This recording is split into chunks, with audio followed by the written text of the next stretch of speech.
Hey everyone, have you ever been in a situation where you had a lot of goodwill in your organization and then all of a sudden your goodwill turned to ill will? Well, that's what we're going to be talking about on today's episode of the Friday Fraudster. Let's go.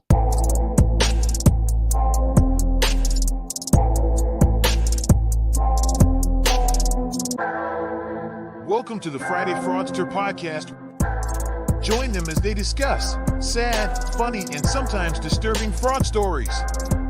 Be sure to catch past episodes on your favorite podcasting platform or go to www.fridayfraudster.com. All right. Hey, thanks for joining us on this episode number 125 of the Friday Fraudster.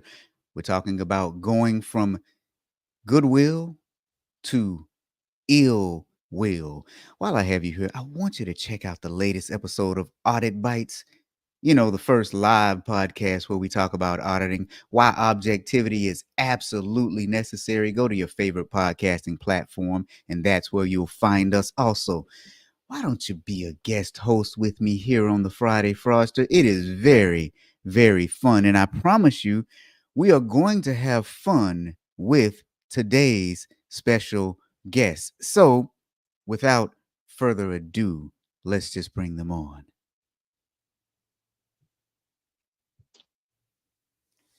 Hey, guys. Hello. So, how are you all today? It's Friday. Just peachy.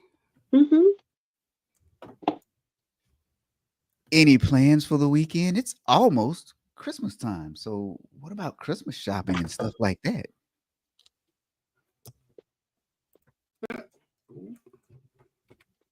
I'm pretty much done. Ooh, okay. Yeah, like maybe like 3 or 4 small things. But What about, Yeah, I've what got about most you, of mine Ken? done as well. I've got a little bit I want to do this coming week, but yeah, I'm mostly done. I've learned my lesson waiting till the last minute. Ah, okay. So listen, I think before we get started with today's program, I think we need to say congratulations to someone for passing the certified internal auditor examination. Christine has passed all parts. Congratulations. thank you. It's about time. I mean, I anticipated on doing it 6 years ago, bought the study materials, and finally accomplished it within the last about year. Well, it's about time. I know. You now know how to do internal audit work. I'm happy for you. Right. Thank you. You've been doing it all these years, but now you really know how to do it. Now I really know how. Now I'm proficient in it. So, my friends, for those of you who are listening to us right now, do me a favor. Say congratulations in the chat for Christine for Thank you, passing guys. CIA examination. Everybody say congratulations to Christine in the chat. Karina is here and she says, woohoo! Congratulations. And I'm just Thank you. imagining she said it with that much emphasis, right? You know. Well, Karina's great. We work together. Oh, that's right. That's right. Yeah, That's she's why going to she's be the first next. comment. She's going to be next to pass, eh? Yep. All right. She's working hard. David Gust says congrats again. Thank you, David. Look at all these congratulations rolling in. Mark, Clarence, Lisa. Lisa says, how was it? Anxiety filled? I don't know. I did fail part 3 twice. So I did everything backwards. I did part 3 first because I have very, very limited knowledge for IT audit. But the accounting side of it was fine for me because that's what my degree's in. After part 3, part 2 and part 1 came easier, but you have less material. I understood how the exams work. And I followed my boss's advice of keep testing in your study materials. Yeah. Well, and when in doubt, just choose answer C. I mean, that I did not take that advice, but which is probably why you passed. I mean, no, if anybody's having any questions, concerns, I mean, even with you two, I'm sure they could reach out. I am happy I got it done before the standards changed. So yeah, feel free to reach out. I mean, like I said, Karina, her and I, we talk, and I try giving her the best advice that I can. Oh, just seesaw. Apparently Mark still thinks I'm in my 20s, because there is no way that this old brain is going to retain seesaw material. you know what? I actually passed the CISA when I was in my 30s. I'm not in my 30s, Rob. Of course you are. Yes. I'll take it. Okay. So listen, I asked you guys, how were you coming along with your Christmas shopping? For anybody else in the chat, I'm wondering if you can relate to this, because for me, back when I had stuff, around this time of year would be the time that I would donate it all to charity so that I could get a good tax write-off. I mean, because it's the right thing to do, because we care about our fellow man. And for both of those reasons, right? It could be both at the same time. So I would look at all the stuff that I had, which still wasn't much anyway, and I would give away a lot to charity and get my receipt and claim it on my taxes. But this is the time of year where we do that kind of thing, isn't it? Yeah. Because there's the Salvation Army, and then there's Goodwill, and then there are a few other really nice and reputable charitable organizations that as citizens of the world and doing our part, we give things away to charity. You guys do that periodically? A lot. If I don't want to sell it, if it's too much of a hassle trying to sell it on Facebook Marketplace, it's like shoving it in a garbage bag, putting it in the back of my vehicle. It'll be in there for 2 months until I get by the Goodwill and I drop it off. Yeah. Come on, everybody does that. Yeah, the bag or two sits in the back of the vehicle for a while. Yeah, absolutely. Oh, yeah. So we actually have two different ways that we try to donate outside of our church. One is, especially when our kids were younger, they'd have toys they would no longer play with and some of that. And we've got one or two local charities here that you do a big sell. It's almost like a big garage sale in a way, but you get about half of the money and the other half goes to a specific charity of some sort. So you get rid of your stuff and you're helping another charity while making a little bit of money, which is great. And then north side of Houston here, there's a place called God's Garage. And what they take are vehicles, and they have volunteers who are mechanics. They'll make sure everything is in top shape, regardless of how old the vehicle is. And then they normally give it to like a single mother or a mother whose husband is overseas serving the military, something like that. So that's always a great one. And you see pictures of them, the single mom getting a new vehicle and just the tears of joy that they have. So that's a great charity. I love to support whenever I can afford a new vehicle. Oh, that's pretty awesome. You know what? I actually have given away a car to charity before. Trying to remember, I think it was in 2016, and I had this really nice black Nissan Altima that I'd had for a while, and it had served me well, and I gave it away to charity.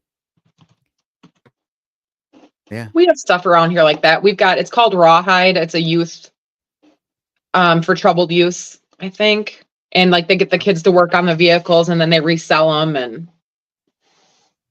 yeah. Now, Shri is saying she donates her time. She volunteers with the youth. Okay. So some of our audience, we have some volunteers in our audience. That's a good thing. And then when you volunteer your time, or when you give things to charity, you really hope that the charity is doing good things with your time and your items and or any money that you give it. Mm-hmm. Yeah. I'd like to think so. Think so. I would like to think so, right? And I think that's a part of why we give, and we choose the organizations that we give to because we trust in those organizations. I've actually got a bag of clothes in my car right now that I need to take over to Goodwill. Yeah. Yeah. Yes. Yeah, it always makes you feel great when you donate to a charity and find out, 90% of it goes to the overhead costs, right? Or it's being misappropriated some way. I Yeah. love the charities that, 86, 80, 90% of the money actually goes to whatever it is that they're supporting. Yeah, it makes you think twice before you donate sometimes. Doesn't it? And speaking of giving things away, if you would like to have your name in the drawing for an I Love Audit mug, well, you regulars, you know what to do. I think I'll wait for a minute to tell everybody else what to do. I just want to see how many regulars I have. The regulars should know what to do. And you know what else? I caught up on the giveaways today. So everyone who won recently now should have an email with how to actually claim their prize. Clarence, is Clarence here? I was so far behind on Clarence. I owed Clarence a mug and a t-shirt, and I finally got it out this morning. You know, oh boy. Now Marsha says Torontoans are the best at offering goodwill and volunteering. And I see we have a bunch of regulars here because they know what to do. For those watching, I'm just putting up on the screen what they are doing. For those listening, I mean, well, you can't win anyway because you gotta kind of be here. So Right. now you know what? I have another announcement to make though.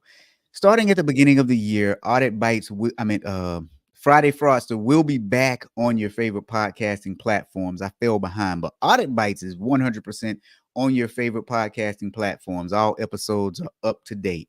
So now let me just go ahead and tell those who aren't regulars what to do. Drop hashtag that audit guy into the chat, and you will be automatically entered into a drawing to win the I Love Audit mug. Christina, you laughing because I said automatically? Yes. Automatically. Yeah, automatically. A All right. robism. Are we going to start calling that a robism? I don't know. I like it. Yeah. From now on, we have Robin. Say it again. Robism. A robism. Nice. Robism. That's hilarious. And if it's a really good one, we'll say it's a Robertism. Oh, ooh. Now I'm liking this. I am really liking this. Okay. So now, all of this talk about giveaways has a purpose, because today, what we're here to talk about is a former CEO, and they keep saying in many of the articles, they say a nonprofit, but it was Goodwill. Okay. He was arrested on, gee whiz, multiple charges, 9 counts of wire fraud, 1 count of aggravated identity theft, and 3 counts of monetary transactions. 3 counts of monetary transactions with proceeds of specified unlawful activity. So he was the former CEO of Goodwill. Apparently he wasn't getting paid enough. I guess not. Oh, you know what? I forgot to find his salary. We could have found that on there. I got it. Oh, you got it? Okay, good. Christine, man, she does all the research. So I got all that stuff. So what he did was he started working at the nonprofit in 2016, May of 2016. And he had one role, then he got promoted to CFO, and then he was ultimately promoted to CEO. But what he did was he had another company that he had started around 2008 called RAS. Well, he had a bank account for this other company too. And somewhere around 2016 until about April of 2021, he began submitting false invoices to Goodwill and a sub nonprofit of Goodwill for services that they had not performed. And when all was said and done, the total dollar amount, what was it? $1.4 million was what he had fleeced the nonprofit of.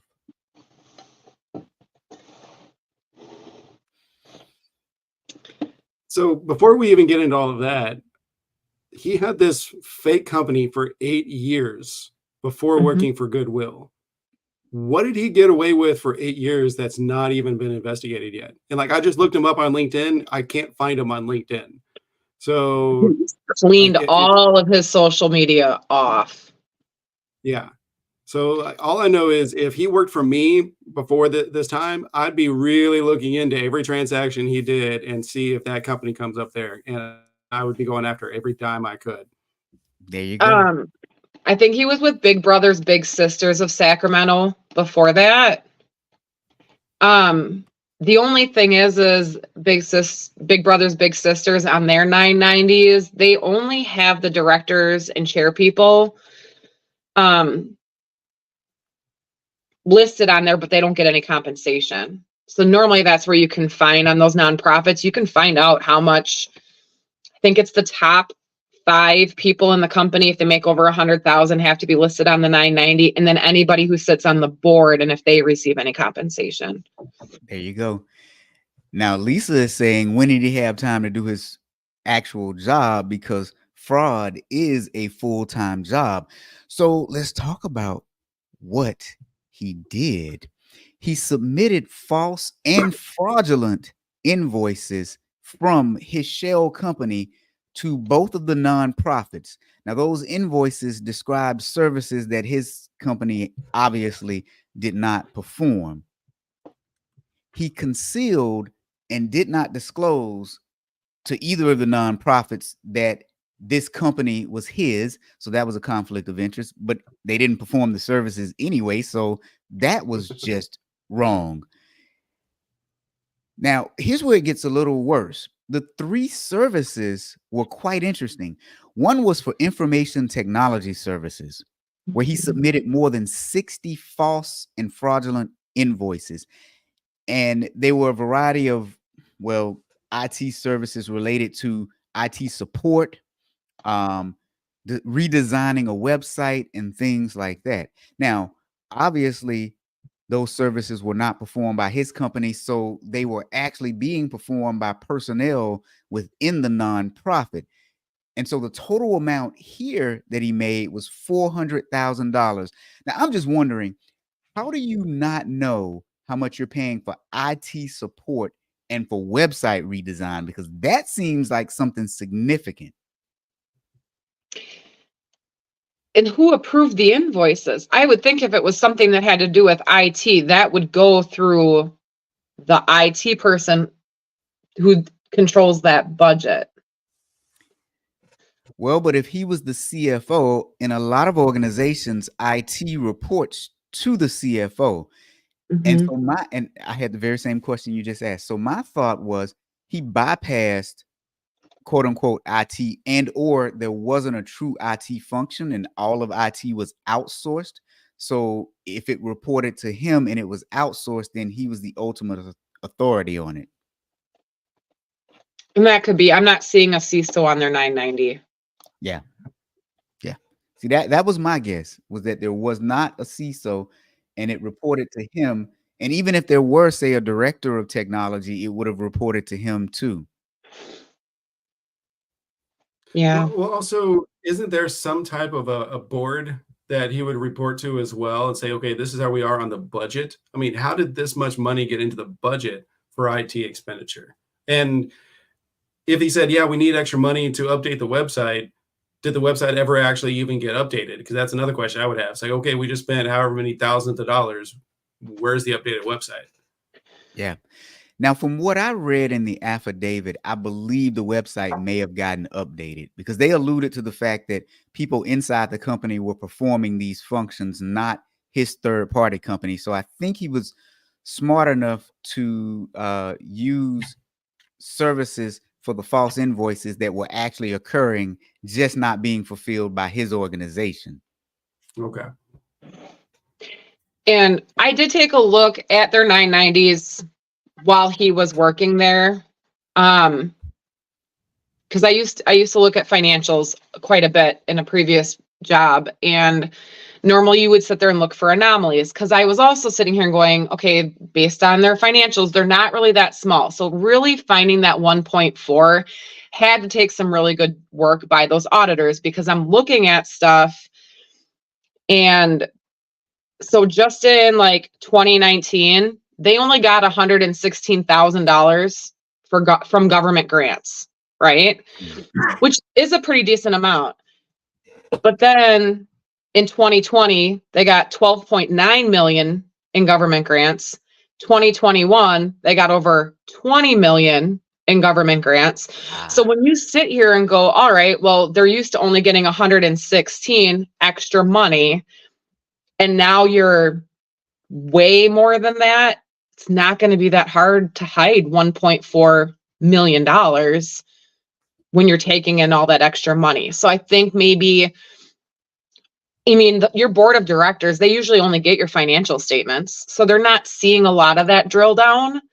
And as long as that bottom dollar doesn't change too much from previous performance years, are they really going to question anything? Well, in this case, it Well, sounds and also like this was over a 5-year period. So you're talking about only like $300,000 a year only. But yeah, especially whenever the money goes up that high, it would be easier to bury that, wouldn't it? Right. And there's two other things that I looked at. They, on their expense section, it's under fees for services, non-employees. So I'm guessing that is where this expense would have fallen under, paying for somebody else.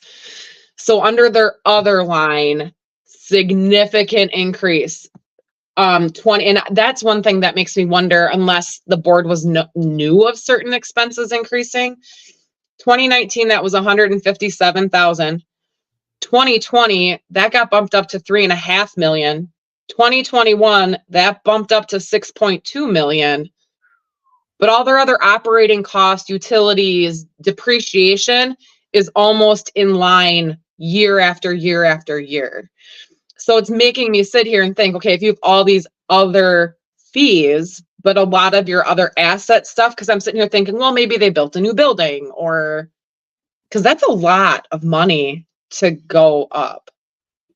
And your compensation, other salaries really didn't change.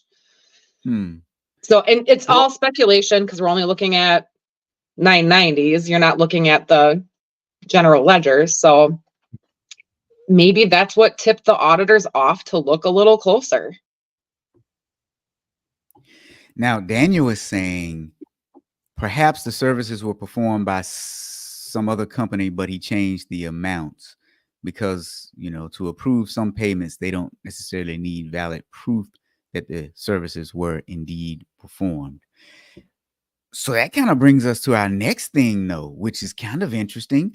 So the next way he siphoned money from the organization was that there was a settlement of a hazardous waste dispute.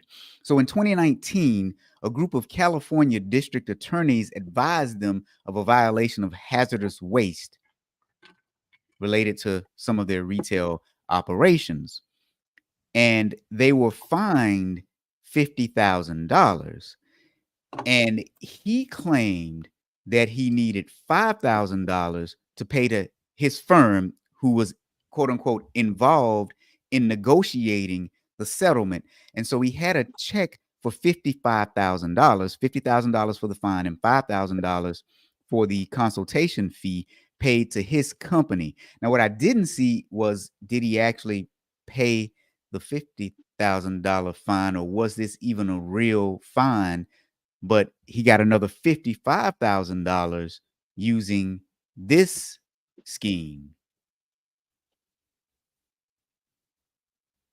Well, here's another part of it, because one thing that we haven't talked about were some of the different charges, right? And one of the charges is actually, what was it? It was aggravated. Where'd it go? I had it. I lost it. aggravated identity theft.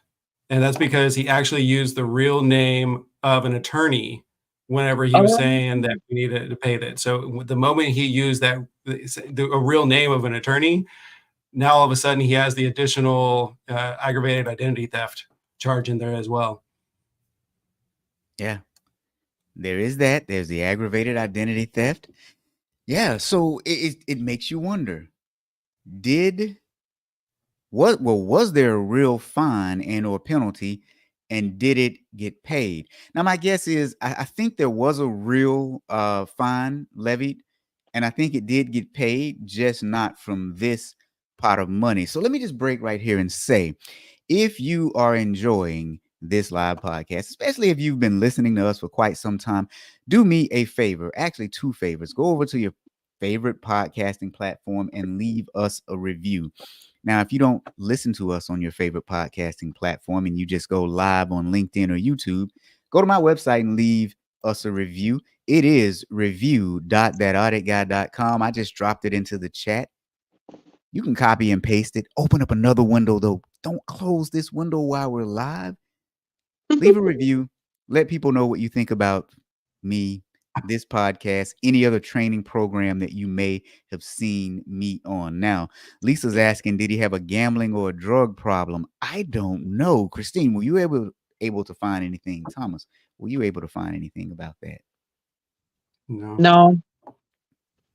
He seemed to be on a lot of, I sent Robert that screenshot that he was on a YouTube video. So if you search for him, he's on this YouTube show or whatever, and he does talk about a lot of what Goodwill does for the Sacramento area and stuff like that, but nothing in there. I mean, I couldn't find anything personal on him. Yeah. Can you see what it says? I can see it. I don't know if the audience can see it, but we're going to tell them in just a minute what it says.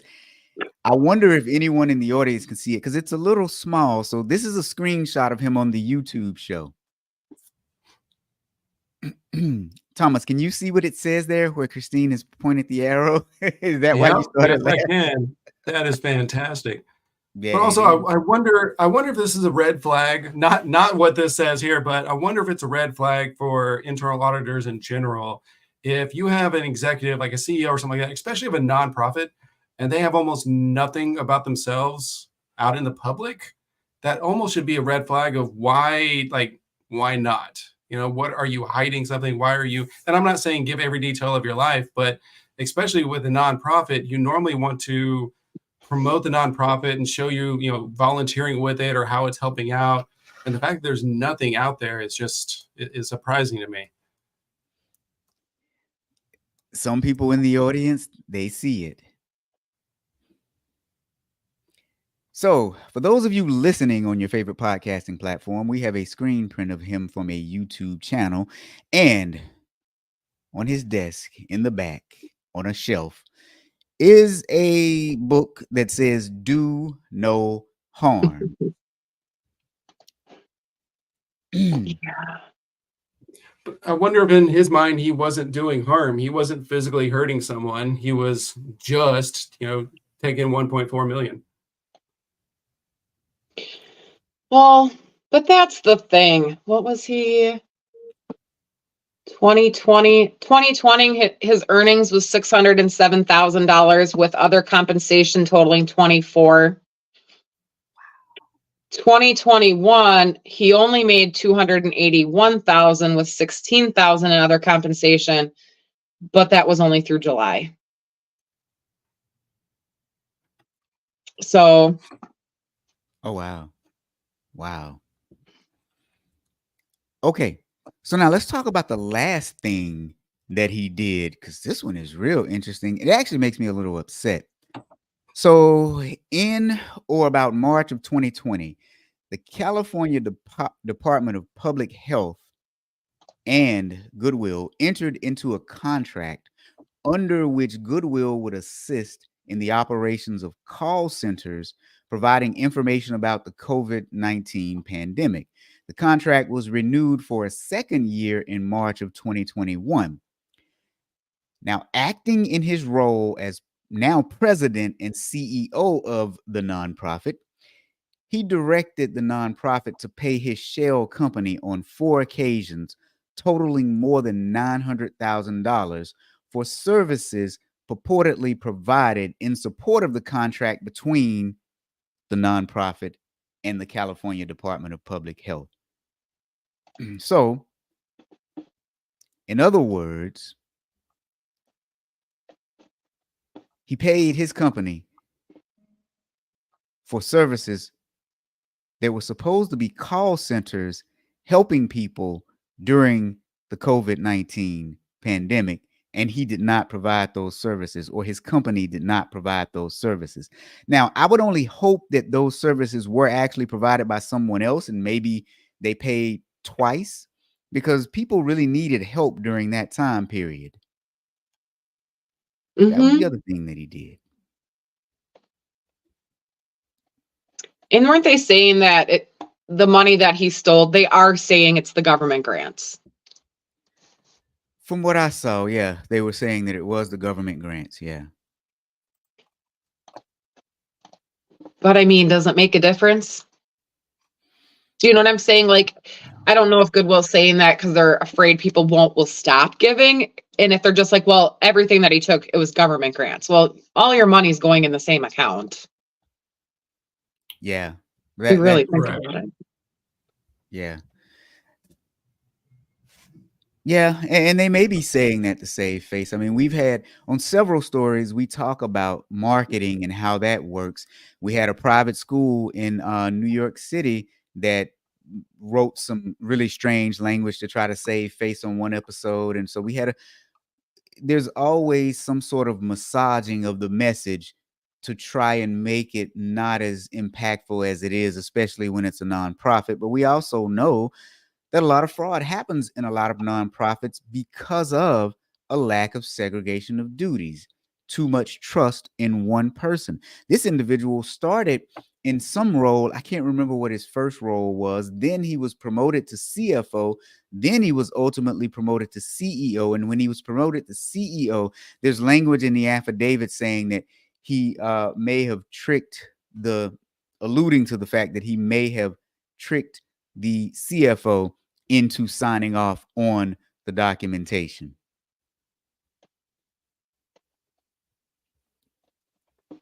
So, you know, all of that, and it makes me, first off, I might be stealing your thunder a little bit on this, Robert, but let's give their internal audit group credit here, right? Because according to all of the articles, their internal audit discovered something. They did a further investigation, and then they turned things over to the authority and said, hey, you know, something's going on here, and they escalated up to the authorities. There's so often where they either don't do an internal audit, right? Or they do an internal audit, they find something, and then they either just fire the guy and move on, or they sweep it under the rug or whatever. But I think they did the right thing, in my opinion. They did an investigation. They got to the point where they're like, okay, this is big. And they brought in the federal authorities to say, okay, let's go after this guy and let's do things right. So I applaud them, because it could damage that, not only that Goodwill, but really all of the Goodwill locations and groups, because you start wondering, is my money going to be used correctly, right? So the fact that they took that risk and did the right thing, it really speaks highly of them, in my opinion. Absolutely. And, you know, I also think that it speaks highly of the auditors in the audit department. Yeah. Oftentimes when you find things, sometimes if you are an auditor for an organization that's not the best, they will try to sweep it under the rug. But the fact that the news articles mentioned internal auditing actually having a role in it is a very, very good sign. And the fact that they, you know, continued with it and put it in the news is another good sign. But kudos to those auditors. And here's where I want to take a moment to say, being an internal auditor is very interesting and also impactful at the same time. It is a career that is sometimes difficult to navigate because you don't know what your next steps should be. Everybody tells you get a certification and do all those things, and that's great. But sometimes it's hard to really map out your career. That is why we at That Audit Guy have a new course to help you navigate your audit career. That course is titled Mapping Out Your Audit Career. We will be having a 2-hour session on January the 9th, 2024. Starts at 9 a.m. Central Standard Time. Now, what I'm going to do is I'm going to drop the link to that course into the chat for anyone who may be interested in this course. Now, I can tell you it is a very good course, not just because I created it, but it is a very good course where we look at the different stages of your audit career and what should be happening at each stage. Oftentimes, what people do is they look at positions and tell you what to do in various positions. But sometimes you can be in different stages and there might be a misalignment to the position. So we talk about different stages and what you need to do to move from one stage to the other. And we also map it back to positions so that if you're in one role, you can kind of figure out if you're right sized. So that is a very good course. I would advise you to come to it. It is January the 9th. It is 2 hours of CPE. So you can click on the link that we put in the chat and go check it out. Robert, I wish I had that course when I was starting off in audit. Not to brown nose or anything like that, but I think it would have been really helpful because I didn't know what I was getting into or what a typical career path would be. So that sounds very helpful to a lot of people, and highly recommend doing that one. That's what I'm really hoping, because I'll tell you what was interesting for me in my audit career is that when I was in my mid to late 20s, I was already second in command in an audit shop, and we were building a department in an organization where, I mean, that organization eventually became a $19 billion bank and ended up being bought out by other big banks. But I was doing some things that I didn't know what I was doing. It was just instinctual. I was doing good things. Let me say that. I was doing some things that were really good that actually helped me. And I didn't know that that's what I was doing until I got a little bit older and I had a chance to look back at it. And I was like, oh, so that's what I was doing to help me in my career. Got it. Wish I had known that in the first place. So yeah. All right. So our guy from today, he was an employee at a nonprofit. He was then promoted to CFO, and then he was promoted to CEO. Along the way, he had a shell company. He used that shell company to submit fraudulent invoices to his employer. The loss was about $1.4 million, and there are a variety of charges that he's been, a variety of things that he's been charged with. Makes me wonder if he ended up reporting it on his taxes since he's not getting charged with tax evasion. Good point. Very good point. The past couple that we had, they didn't get those. Or maybe the IRS is just taking their time. Would the IRS be the one that would bring those? I don't know. That's a good question. But I imagine they don't bring those charges on everyone, even if they could. I think once you get a few things, you really want restitution, and you really want them to spend some time in jail for the crime. Well, also they might be waiting to see how this part of the trial or the case goes, because I think he pleaded not guilty. So they're probably waiting to see what does he actually get, proven guilty of before going after the tax evasion side. So they might be kind of holding that in their back pocket as well. I did see that they seized, I think, 7 or 8 bank accounts that still had funds in them, trying to recuperate a little bit of the money. Yep. So, question, and I'm asking you too, because you guys have your own businesses. With FinCEN's new rule coming out for smaller companies, where you have to register, state who the owners are starting next year, do you think they're going to allow for a search tool on that? So organizations that have a vendor management department can easily research that stuff and really get to the point of who's owning a business? I think they will. Christine is talking about, for those of you who don't know, it's the Transparency something Act. And And if you don't disclose who ultimately owns your business, you'll be fined up to $500 a day. So I think that is their way of determining who actually owns certain companies. At some point, there's got to be a search tool for it. I mean, as a matter of fact, I believe that the information may be subject to the Freedom of Information Act anyway. Because the way it's set up now in the U.S., some states actually report who owns the organization and some don't. And that's why some companies strategically um, um, form in specific states. So when you look at Delaware, you can kind of somewhat hide your identity if you want to. If you look at Florida, Florida is online. You can look up online sunbiz.org who actually owns the company in Florida. So I believe that it probably is going to be subject to Freedom of Information Act request anyway. So, but at the same time, though, couldn't he just, ask a neighbor, ask a friend, ask a spouse to have the company registered under their name? I mean, I don't know how many times people have said, "Hey, are you a minority-owned firm?" And I'll say, "No, I'm not." They say, "Well, why don't you give your wife 51% of the company?" I'm like, "Because that's not ethical. She has nothing to do with the company." there you So go. I wonder how many will just, skirt the rules and do it that way to avoid having their name on that list. Yeah, well, and the thing is, there'll always be a way. You could have a blind trust, and that that'll do it. So yeah. So I know in Wisconsin, so the normal beneficial ownership rule was if they own more than 25%, they had to give that out.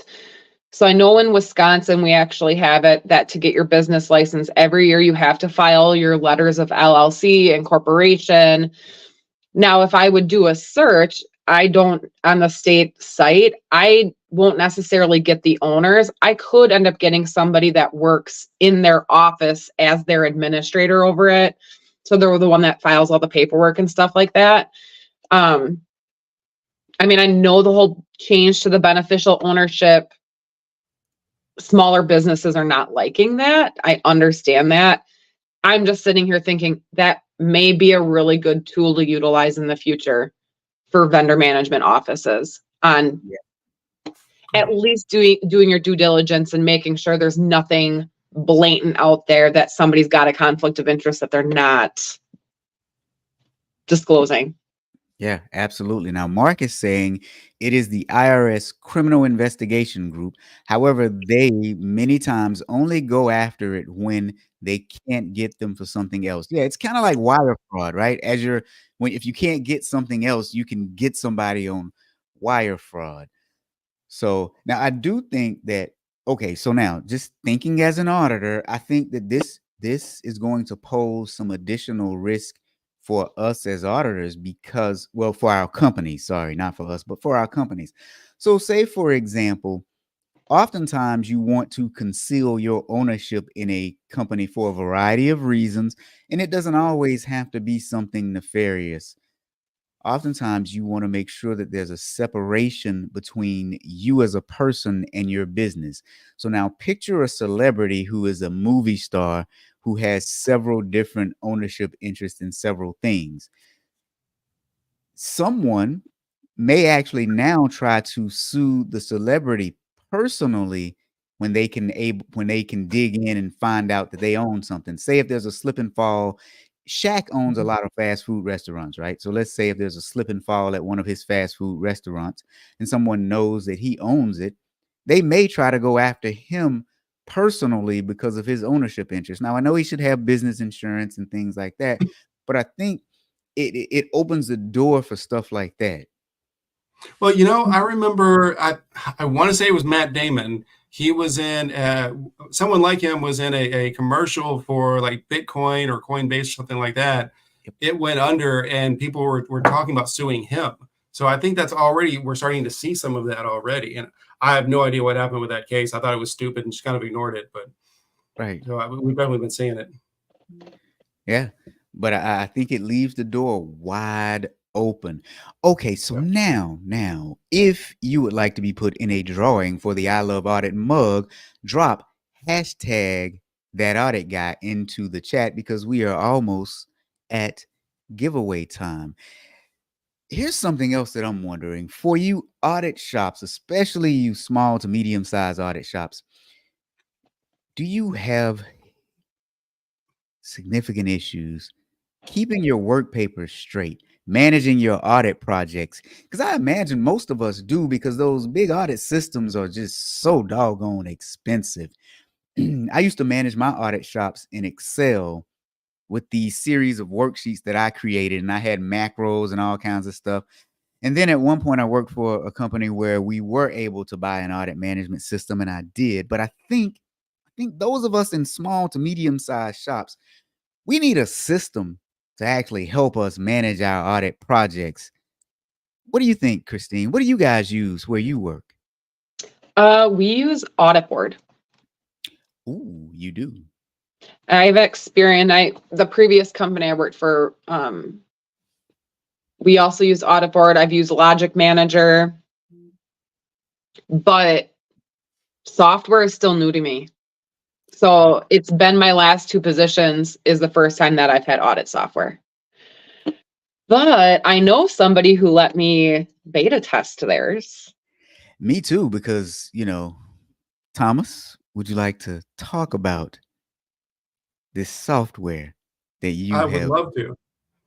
And I appreciate it. Yes, I've let Rob kind of take a test drive a little bit, and he hasn't really given much feedback yet. He says he would, but Christine has been so polite, so helpful. She's actually gotten on 2 different calls with me, I believe, to give some feedback, and I greatly appreciate it. But yes, this past Wednesday, I announced live on LinkedIn IA Stream. I have built it myself. I am using it myself. I am about to implement it at one of my clients so we can use it for year-end testing and roll forward testing, but also so that we can hit a button and get the reports that we want so that management can know the exact status of all of our SOX testing, all of the audits we're doing, and dashboards for both process owners and auditors to know the current status of where you're at. So it's IA Stream. I'm going to drop the link right now because I had a feeling this might come up.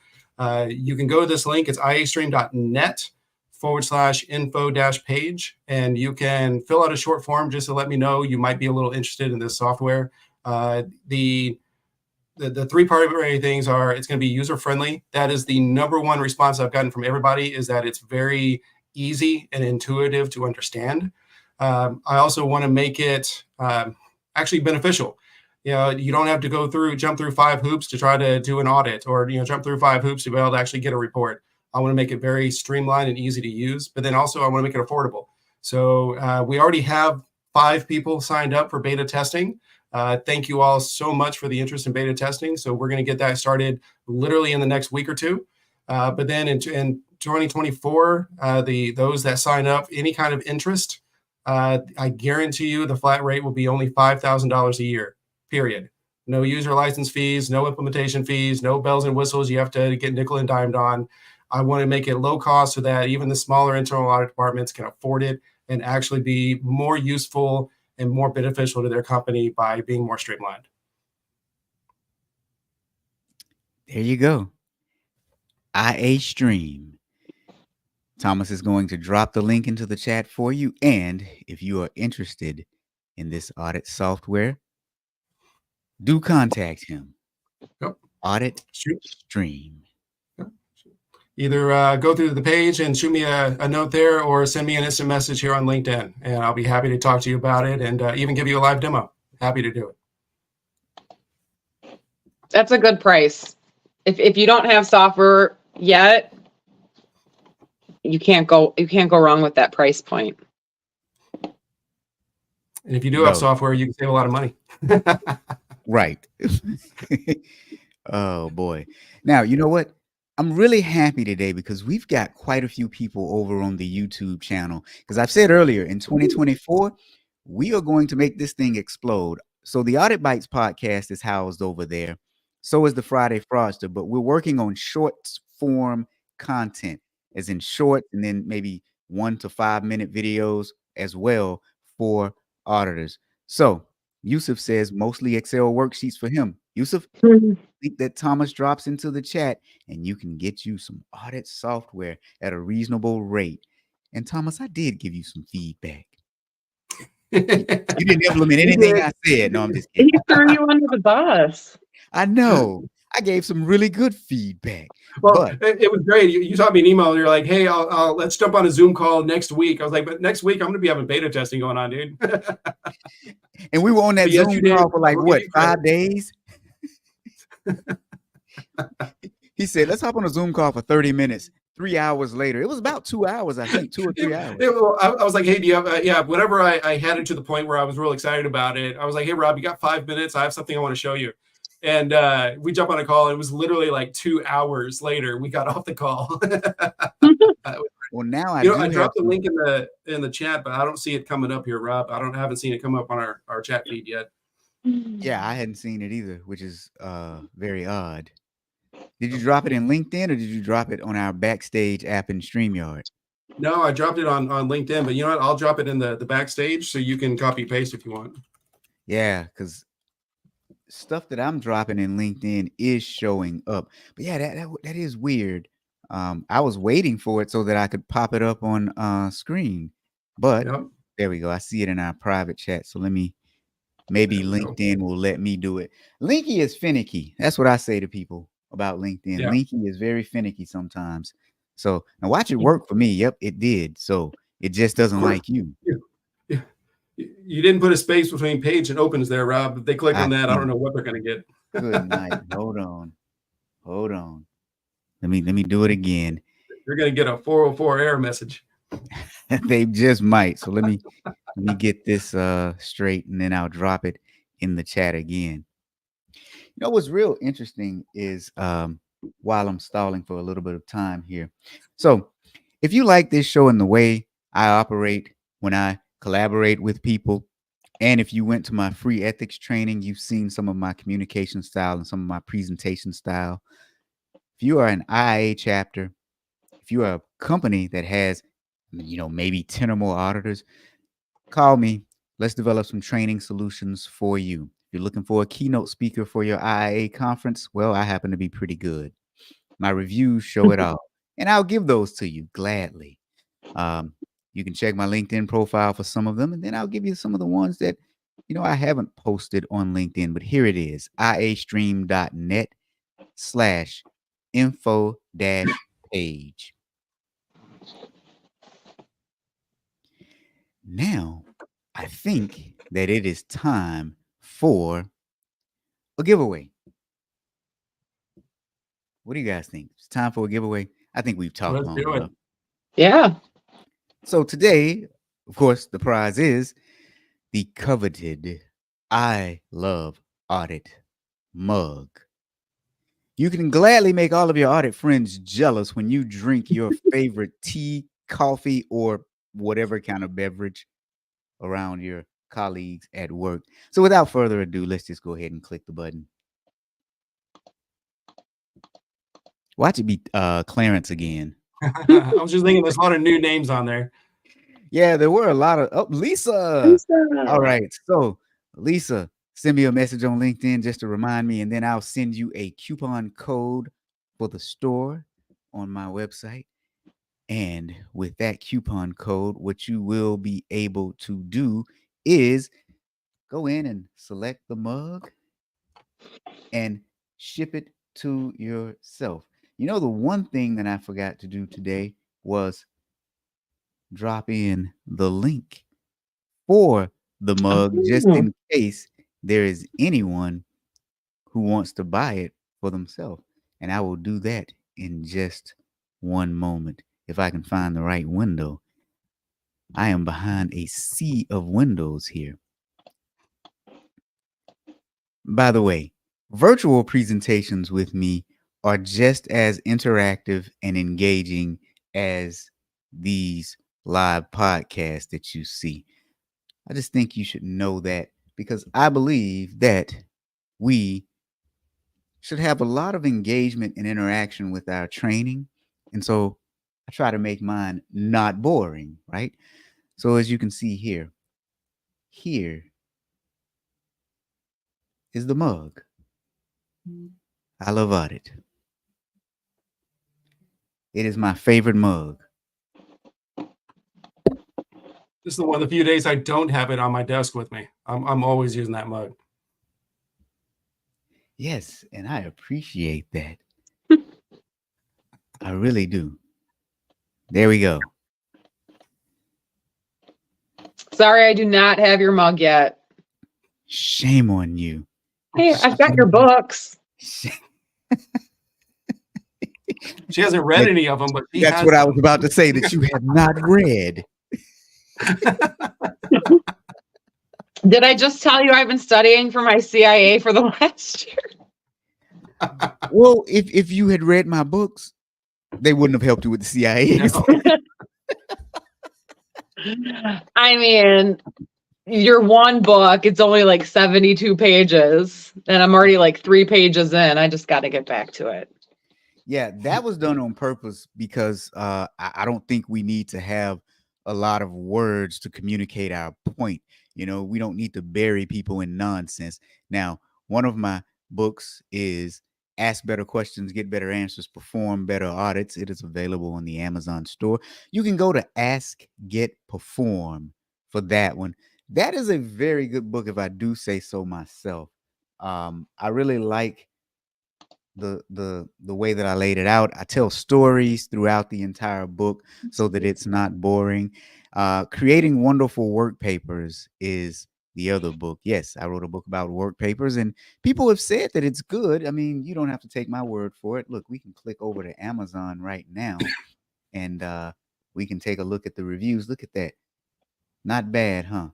Now, see, one person here kind of messed it up for everybody, but look, very detailed guide on work papers. That was Lillian. A brief introduction to audit work papers. That was a 4-star. That was a 5-star. Here's good old Clarence giving it a 5-star review. Here's someone else with a 5-star. Here's another person, Gabrielle, with a 5-star. Oh, that was recent. Oh, wow. I hadn't seen this one. That was September 25th of this year. Awesome. I hadn't even read that's that kind of a one. long review note. Are you sure you didn't write that for her and just be like, hey, post this out there? I mean, that's kind of detailed long review. I know, right? You know, I've not read this one. Let's see what she said. As someone new to auditing, this book served as a guide to all things work papers. Robert Berry has simplified what it means to have a work paper that is complete, accurate, and relevant. That's actually what I say in the book. Though the questions he asks you to ask yourself, through the questions he asks you to ask yourself, visual examples, and personal stories, he has made these concepts easy to understand and apply. I was able to relate to many topics from his book, and now the work papers that I am working on are much more organized and complete. This is a great tool to refer back to when I have any doubts on my work papers. I recommend this book to anyone who is starting out in their career in audit or just wants to brush up on these. Oh wow. Oh wow. That's pretty awesome. So there you go. That's pretty awesome.